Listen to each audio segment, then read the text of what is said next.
लेकिन ज्यादा से ज्यादा बचा जा सकता है, ज्यादा से ज्यादा बचाया ये किया जा सकता है। प्रकृति के कोप से कोई बच तो नहीं सकता है। और वही प्रकृति, वही पृथ्वी, उसी पृथ्वी के गर्भ से उत्पन्न जनकनंदिनी जानकी सीता जी, उन्हीं सीता जी से भगवान श्री राम का विवाह कराने के लिए विश्वामित्र जी चलते हैं, अहल्या का उद्धार करते हैं, आगे बढ़ते हैं। आगे बढ़ते हैं तो अहल्या कहाँ थी? अहल्या बक्सर के पास अहिरौली में नहीं थी। अहल्या तो मिथिला की उपवन में थी। और नाना भांत राम अवतारा, रामायण सतकोट ये पारा, नाना भांत राम अवतारा, वहां भी किसी कल्प में हो तो उसके लिए नहीं हम कहेंगे कि हाँ भाई भगवान राम की कथा कब कहाँ कैसे प्रकट हो जाए, भगत के मुंह से निकल गई तो उसको भगवान सिद्ध कर दे। वो कर्तुम अकर्तुम अन्यथा कर्तुम समर्थ है भगवान। करने में, न करने में और दूसरी तरह से कर देने में समर्थ तो परमात्मा है, जैसा चाहेगा वैसा करेगा। और वह परब्रह्म परमात्मा प्रकृति का वर्ण करने के लिए जा रहा है और प्रकृति प्रतीक्षा कर रही है उस परब्रह्म परमात्मा का कि कब वो आएंगे। वो जनकनंदिनी जानकी जो पृथ्वी से उत्पन्न हुई है और पृथ्वी पाल, पृथ्वी के स्वामी वाराह भगवान जिन्होंने हिरण्याक्ष का वध करके उसे सुरक्षित किया, सारी जगत के ऊपर उनका आधिपत्य है। और जो ब्रह्मा जी के द्वारा उत्पन्न हुए हैं नासाग्र भाग,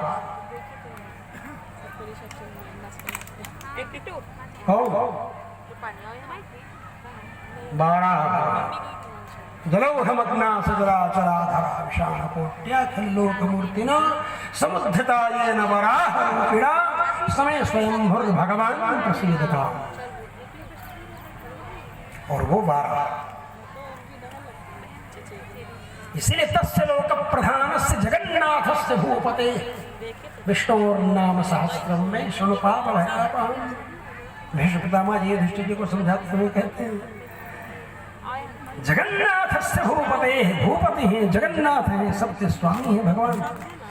इसलिए पृथ्वी पर कोई भी कर्म होगा, चाहे लक्ष्य चंडी यज्ञ हो, चाहे अतिरुद्र यज्ञ हो, चाहे हनुमत यज्ञ हो, चाहे कोई भी यज्ञ हो, जब संकल्प करेंगे तो यही कहेंगे ओम विष्णुर विष्णुर विष्णुर नमः पूर्ण पुरुषोत्तमस्य विष्णुराज्ञया प्रवर्तमानस्य। यही ना संकल्प में बोलते हैं सबसे पहले। आप सब लोग तो बाबा ये हैं, आप जान ही रहे होंगे संकल्प, नहीं जान रहे होंगे सुने तो होंगे। ओम विष्णु विष्णु विष्णु इतना तो याद है कि संकल्प बोला ले पंडित जी तो विष्णु विष्णु विष्णु। यहाँ तक कि जो मूर्ख हैं ना वो साथ में रहते हैं, नहीं पढ़े हैं कुछ संस्कृत वंस्कृत, वो भी कहते हैं अरे पंडित जी वो संकल्प बोली राउत बाबा बुलावत रही। वो तो पितामह के समय से वो नौवा जा रहा है बारात में, साथी में उसको मालूम है सब।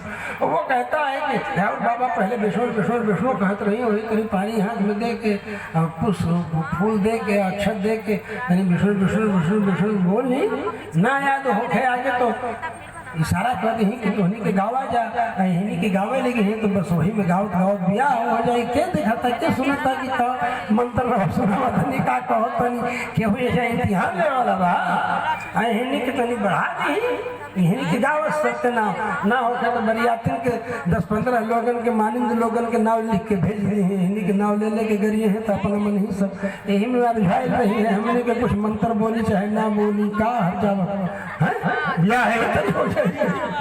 ये सब बात मन में जब आती है तो मेरे मन में होता है कि भाई यहाँ केतात में भी यहाँ यज्ञ हो रहा है। फादर जी का बड़ा प्रिय गांव हमारे राजेंद्राचार्य स्वामी जी महाराज जिनको हम फादर जी कहते थे, यहाँ एक वेद विद्यालय श्री त्रिदंडदेव यतीन्द्र वेद विद्या मंदिर, ऐसा एक वेद विद्यालय खुल जाए और वहाँ वेद के अध्ययन करते रहे सब। आप सब लोग आए एड्रेस में हनुमान मंदिर, मनोकामना नहीं मन कामना हनुमान मंदिर, समझे? मनोकामना मत कहना। मनोरथ और मनोविज्ञान और मनोयोग और मनोरोग तो शुद्ध है, लेकिन मनोचिकित्सक अशुद्ध है। अगर मनो के बाद चिकित्सक किया तुमने नकल करके तो क्या होगा मालूम है? वही हाल होगा। क्या बोलो भाई, एक के ऊपर नमक लादा हुआ था, एक के ऊपर रुई, दोनों गधा पार कर रहे थे। नमक वाला डुबकी लगाते लगाते लगाते वो नमकवा सब गल के बह गया, बड़े आराम से चलने लगा नदी में। तो कहा कि भाई तुम बड़े आराम से डुबकी लगा लगा करके तुम बहुत हल्के हो गए। उसी की नकल में वो भी डुबकी लगाने लगा जो रुई लेकर जा रहा था। अब ये गई रुई तो वजन कई गुना बढ़ गया, आप जान लो। तो इस तरह नकल करने से काम लफड़े में पड़ जाता है और सफलता नहीं मिलती। ऐसे नकल नहीं करना चाहिए, अनुभव करने की बात इस नकल में।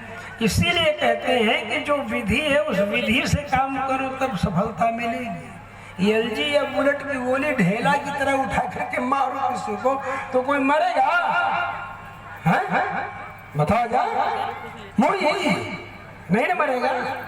और अगर उसी को नली में फिट करके, जिसमें राउंड बना रहता है ना, गोल गोल गोल गोल गोल गोल, और घोड़ा दबाइए तो दुश्मन मर जाएगा, शत्रु। और नहीं ढेला की तरह हमारे से कुछ नहीं होगा। इसी को कहते हैं सिस्टम। सिस्टम से अगर कोई काम होगा तो अपने आप ही सफलता का वर्ण करेंगे। आप सफल हो, शुभ का वर्ण करेंगे, और नहीं तो अशुभ का वर्ण करेंगे। तो हम ये अनुभव करते हैं कि प्रकृति और पुरुष भगवान की पत्नी है जानकी। विश्वामित्र जी सोचते हैं कि जानकी जी और राम जी से विवाह संपन्न हो। और तुलसीदास जी ने तो टूर्नामेंट सेलिब्रेट किया, सब लोगों को बुला लिया, देश देश के भूपति नाना आए, हम जो पंठाना, ये सब लोगों का। लेकिन महर्षि वाल्मीकि ने बड़े एज यूजुअल वे में उस धनुष को पार लगवा दिया। बहुत ऐसे विश्वामित्र जी है कि चल रहा था कार्यक्रम, ऐसे रूटीन में चल रहा था। विश्वामित्र जी धनुष को, धनुर्धनुष है, धनुष तो दिखाओ। तो बड़ा वर्णन किया उस धनुष के वैभव का वर्णन किया जनक जी ने। बोले कि इसको कोई नहीं उठा पाता, ये बहुत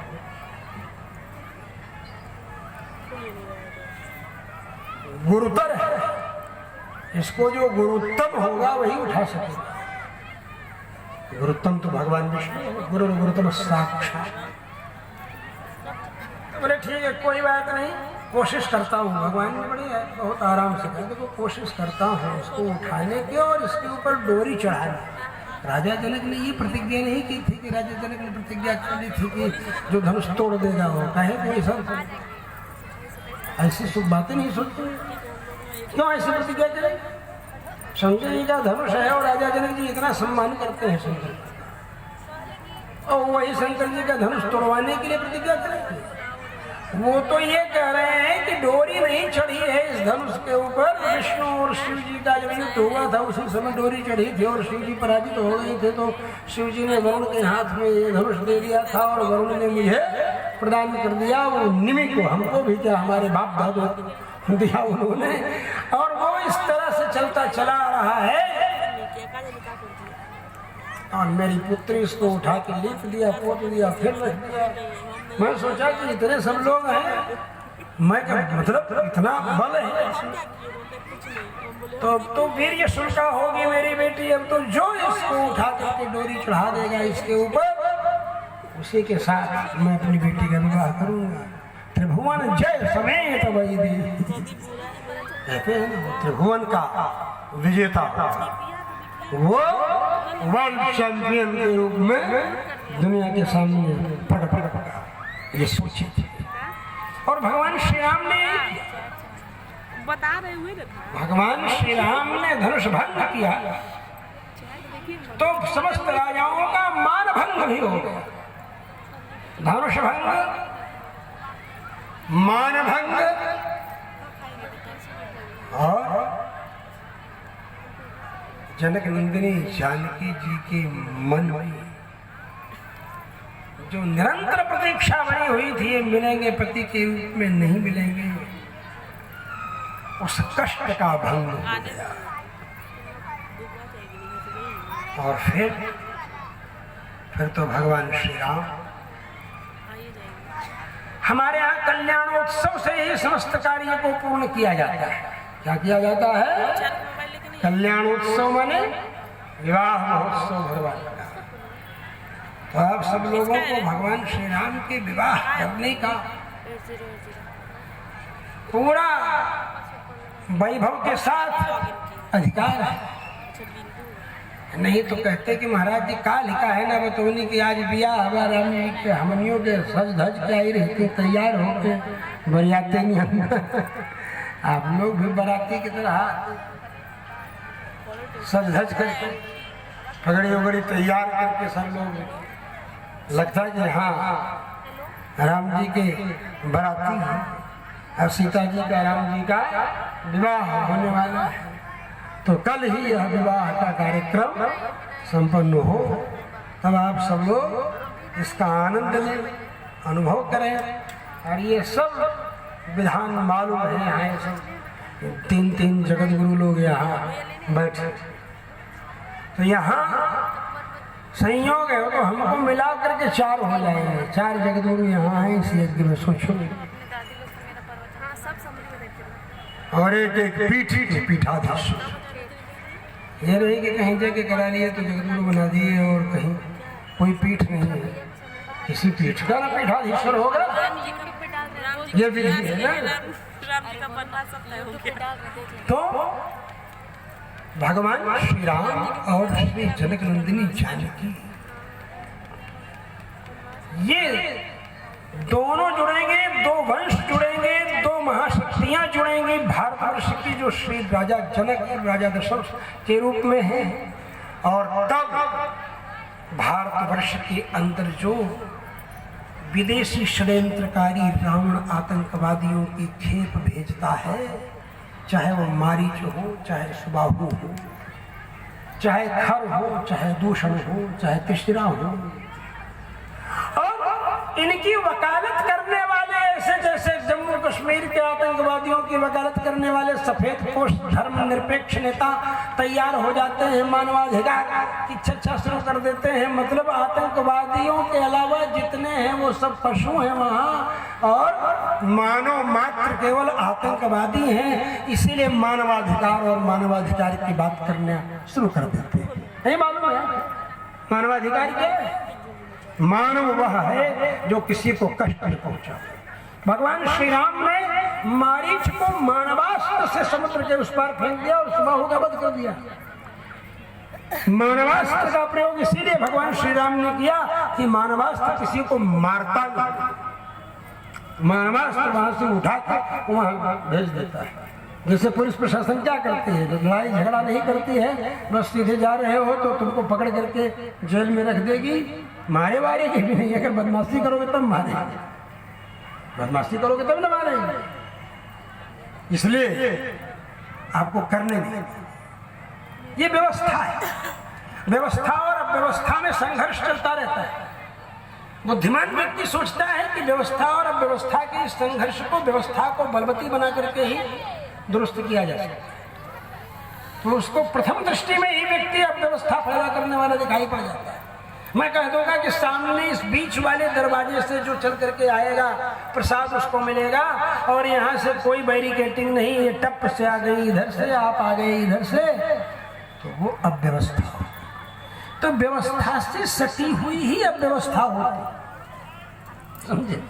व्यवस्था क्या है कि बीच वाली लाइन से आइएगा प्रसाद ले जाइए, और उसी से सटी हुई है दोनों लाइनें। अगर इधर से आए तो व्यवस्था हो जाएगी, नहीं तो व्यवस्था से अव्यवस्था दोनों सटी हुई है। इसको व्यवस्थित करने की बुद्धिमानी यही है कि ये घोषणा होते ही अब आपकी दोनों तरफ दृष्टि होनी चाहिए कि वहां से कोई उठता हो तो उसको यहीं से इशारा कर दीजिए, और थोड़ा अगर बतियाने लगे तब तक 3 आदमी आ गए। इसलिए जो भी ब्लैक कैट कमांडो होते हैं वो कभी अपने नेता के भाषण से प्रभावित और क्या बोल रहे हैं क्या नहीं, इस पर उनकी नजर कम और उनकी दूसरी दिशा में नजर रहती है। कौन इधर देख रहा है, किसकी दृष्टि इधर है, किसके लक्ष्य पर हमारे नेताजी हैं, जिसकी सुरक्षा में उसके लिए सोचता है। इसलिए सतत सावधान। और ये जब मिलेंगे, ये संबंध होंगे, तो रावण का ये षड्यंत्र ध्वस्त होगा। ऐसे सफेद पोष नेता जो वकालत करते हैं आतंकवादियों की, मानवाधिकार की चर्चाएं करके, उसी श्रेणी में बाली भी था जिससे रावण ने दोस्ती कर रखी थी। दोस्ती ऐसे नहीं, रावण सोचा जब दर्प में आ गया, अभिमान में, गर्व में विजय करने के लिए सबको, जिस समय धनपति कुबेर से छीन लिया उनका विमान, पुष्पक विमान, और उसके बाद अजेय होकर के वो चलता था, अजेय होकर चलता था। और यही सोचा अब कहाँ जाए, तो कहा बाली का बड़ा नाम सुना है कि दुंदुभी नाम का उस